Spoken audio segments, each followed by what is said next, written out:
Welcome back, everybody. Got another vinyl update for you. If your picture is wobbling, I am not on a boat, and you are not on a boat. I'm trying a new stand for my phone to record.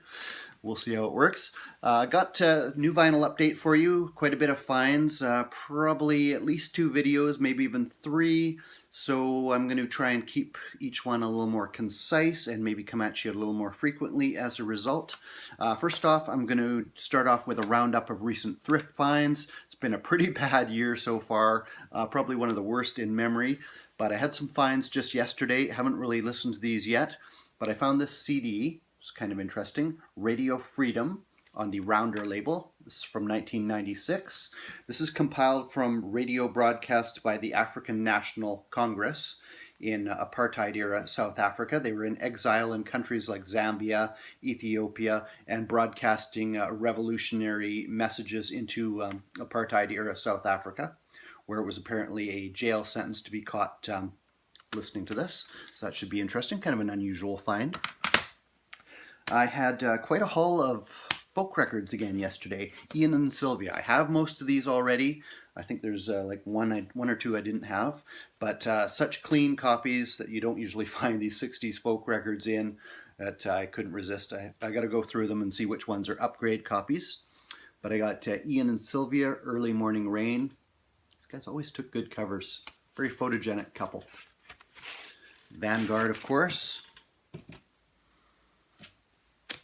Northern Journey. Again, handsome couple. A lot of these songs, like I grew up listening to, even before I knew who they were. We used to have music class in elementary school where the music teacher would always seem to get us to sing all these old folk songs, like Four Strong Winds by Ian and Sylvia, and Simon and Garfunkel songs and that kind of thing. So kind of part of my musical background. These are a little bit later. Play One More.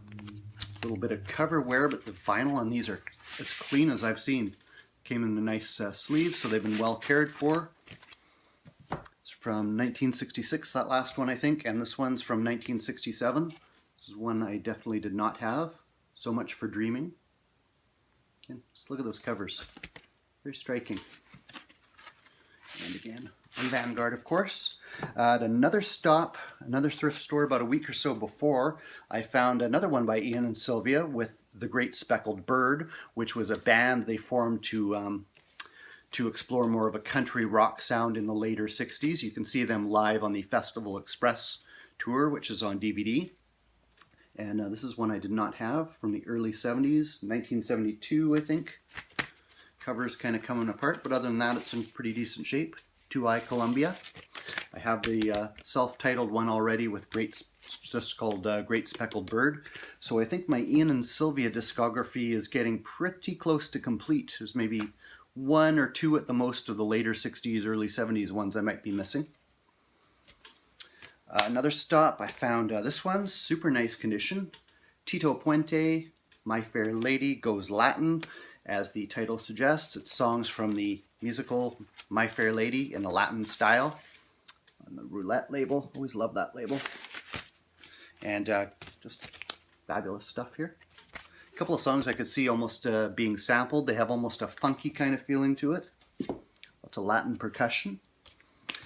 This was kind of an interesting thrift find a couple of weeks back. It is Felix Cavaliere, Destiny. Again, from the early 70s, the Bearsville label. Felix Cavaliere was a member of the Young Rascals, aka the Rascals, kind of a pop soul group of the late 60s. Went solo, did some producing, and put out a couple of solo albums. This has kind of quite a jazz funk kind of feeling to it. You've got players like Dave Sanborn on here. Who else? Lots of good name guest stars. Joe Farrell on sax. Who else we got here? Leslie West from Mountain is on here on a couple of tracks on guitar. Even Laura Nyro does some, or Nero, however you pronounce that, does backing vocals on one song. So quite a kind of jazz funk in that early 70s sound, mixed with rock and soul. This was a really surprising thrift find at a store I don't typically have much luck at, that I don't even get to very often. Yorkville Evolution, late 60s.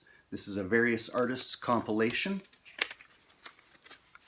Not surprisingly, on the Yorkville label. It's always upside down when I show it. There you go, Yorkville. Basically kind of sunshine pop, bit of garage, bit of kind of blue-eyed R&B. Canadian comp out of Toronto. Very cool find, very decent shape for its age.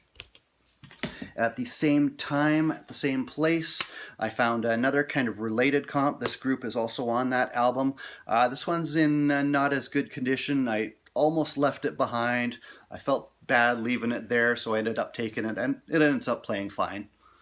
But it is Funky Broadway by the Majestics. Again, this is kind of a blue-eyed R&B band, mostly instrumentals.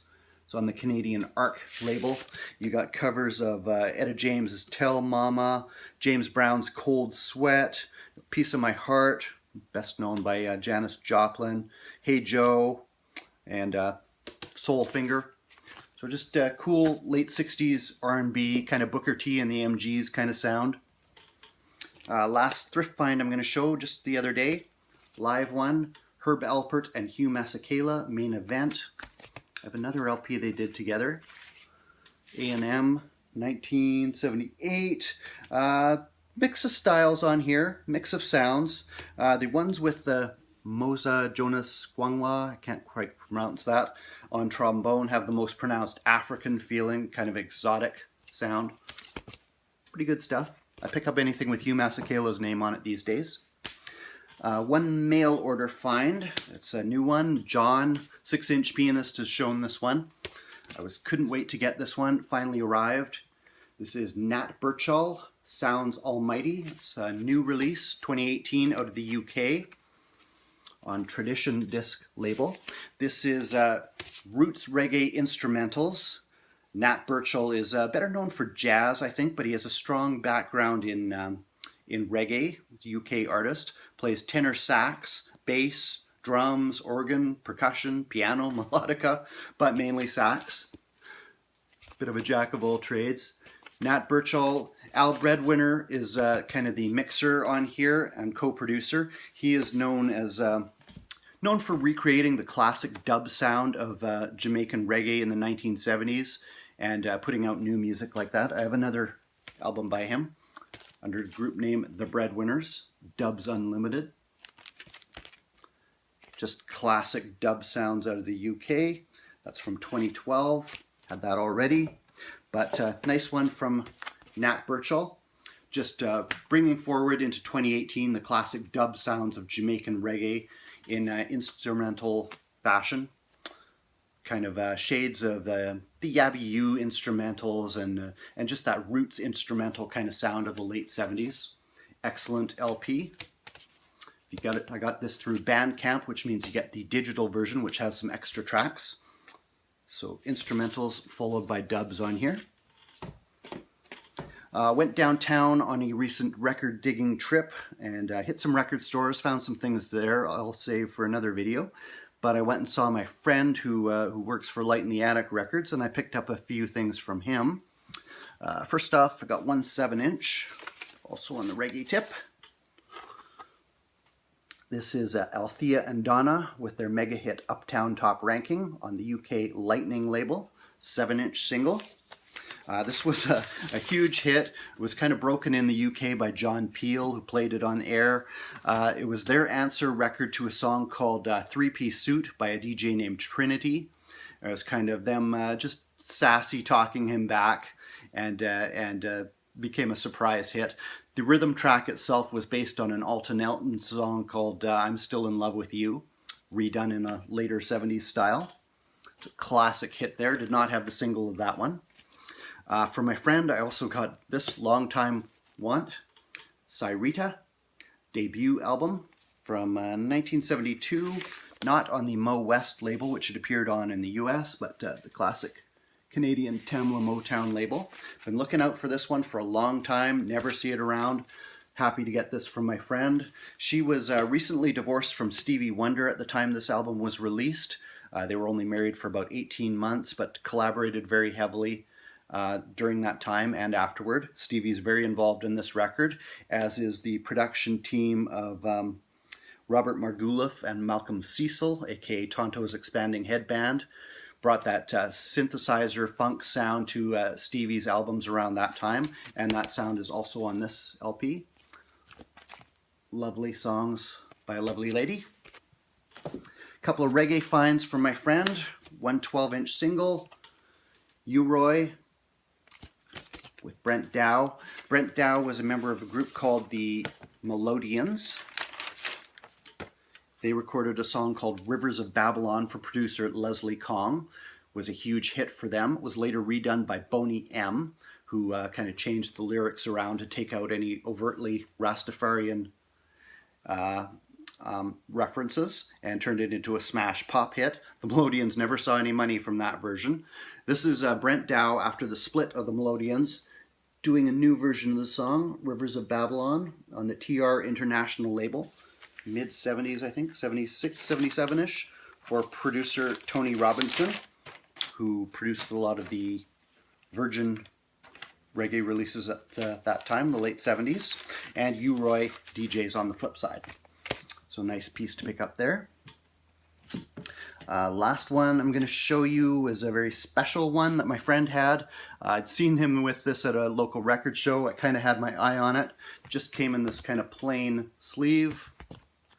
When he found it, he said it was just in kind of a moldy old white generic sleeve. I'm sure it never had any proper cover. It's a white label pressing from the UK from the 1976 sound system markings. I don't know if that will show up very well at all. I don't know if you can see that, but it says I&I Roland in quotations. I guess that was former owner. And at the bottom it says Quaker. There we see it. Quaker. Those of you who have been following my channel for a while, I did a special video with a sound system reggae haul from the Quaker sound system in the UK. This is clearly another piece from that collection. And what this is the Sata Masagana LP from the Abyssinians on a, you can see reflection there, on a white label pressing from the UK. This is apparently unauthorized, which is kind of confirmed by the Abyssinians group. The Abyssinians were a group formed around two brothers, Donald and Linford Manning. A third brother, Carlton Manning, was a member of a group called Carlton and the Shoes, which recorded for Studio One. The two groups were kind of interrelated, and the Abyssinians were filled out by a member called Bernard Collins. And together in the late 60s, they recorded a couple of songs. One was called Sata Masagana, and one was called Declarations of Rights. They recorded that at Studio One. Didn't really kind of do too much. And then later on in the early 70s, a couple of years later, they recut it again, put out a full LP, originally called Forward Onto Zion, and now more commonly known as Sata Masagana after that mega hit. And this is that LP. Apparently unauthorized, as I said. One of the members is quoted as saying, you know, people took the tapes to England and put it out again. There were all kinds of unauthorized editions coming out at that time. Lots of small press runs. This LP has perhaps been most definitively reissued by Heartbeat Records in the early 2000s. Sata Masagana, this is a 2 LP edition. I've had this since 2006. Expanded track listing. Now the song Sata Masagana was based around an Amharic phrase from Ethiopia, which means give thanks. The song was a mega hit, not only inspiring cover versions. The rhythm track it was based on was used over and over and over again in reggae, to the point where the song itself has been known as an unofficial reggae anthem, even inspiring a Blood and Fire release called Tree of Sata, with some of the original Abyssinians cuts and new ones by then current artists. This appeared in 2004. But what's interesting about this release is there's a couple of interesting things on there. One of these songs, there's a little, I don't know if there was something mix up on the tape, but there's a little, like half a second drop of some other kind of music in between one song and the other. Sounds like some kind of rock. And one of the songs, African Race, which starts out with the acoustic feeling, You can hear a bit of studio banter on there, or studio chatter on there, with one of the members of the Abyssinians telling them to play it slowly. So that was a very cool find to find a white label sound system pressing of that. That was kind of the Abyssinians' big shot at glory. Absolutely essential reggae album. Not one you actually see get posted a whole lot these days, but in which it's kind of funny. You see people posting every kind of rarity all day long, but some of the established classics are beginning to be kind of overlooked. But I would probably put that LP in one of the top 10 essential roots reggae albums. As I said, Sata Masagana, absolutely essential. Declaration of Rights, another song they recorded originally at Studio One, not far behind it in terms of how many times it's been redone over and over again, the song and the rhythm track it was based on.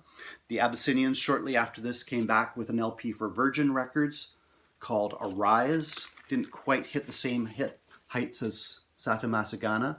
That appeared on the Virgin Frontline label in 1978. So that is what I've got for you today, guys. Hope you enjoyed. Cheers and peace.